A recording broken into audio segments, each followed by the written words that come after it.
We choose to go to the moon in this decade and do the other things, not because they are easy, but because they are hard. Because that goal will serve to organize and measure the best of our energies and skills.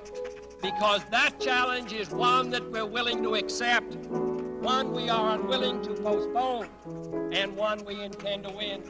President Kennedy's bold vision unleashed our imagination. If we could put a man on the moon within the decade, what else could we do? Suddenly, the impossible seemed possible. And throughout the 60s, America would experience a renaissance of new possibilities, philosophies, and serious challenges. In living color. Listen to my story about it. Leave it to Mr. Whipple. President Kennedy died. The Beatles! Hello. I didn't ask for a declaration of war. We'll get to the promised land. Across the nation, citizens were picketing and boycotting, sitting in and standing up, searching for answers, pushing barriers, and demanding change. With each passing year, the status quo was losing its status. But amidst all the social unrest, America remained intent on winning the space race. Being first to the moon was important, but sustaining our lead would require much more.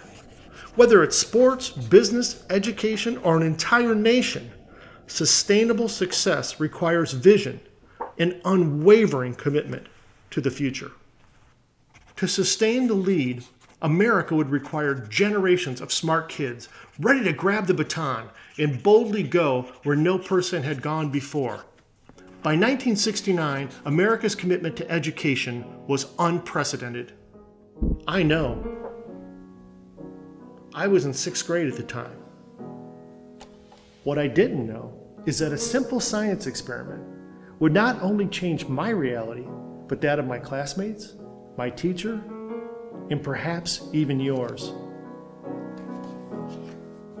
In addition to being a wonderful person, Mrs. Hackett was an excellent teacher and a great patriot too. She took the challenge of educating America's youth to heart. Who knew? Maybe one of us would invent a future rocket, crack the code of life, or create innovative products that would change the world. She increased our general math and science curriculum and spent an entire week teaching us about aerodynamics. At the end of the week, she announced, "We're going to test our knowledge by conducting a paper airplane contest. At the conclusion of the experiment, we will evaluate the winning plane to determine why it has flown the farthest." We were each given a piece of construction paper. Armed with our newly acquired knowledge, we carefully crafted what we each believed would be the winning plane. Remember what we learned. The sharper the wings, the less drag. The less drag, the farther your plane will travel. One by one, my classmates stepped to the line and launched their planes.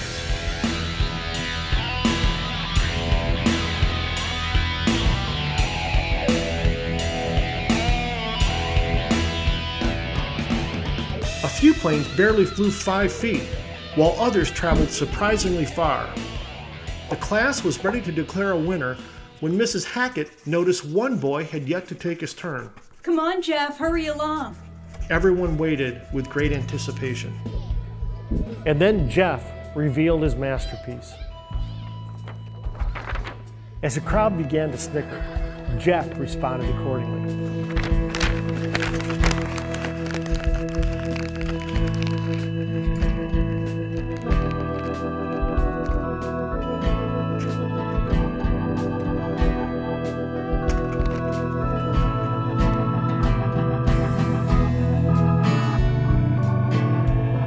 Time stopped. Reality shifted. Jeff's plane had traveled farther than the leading planes had flown. No one knew what to think, not even Mrs. Hackett.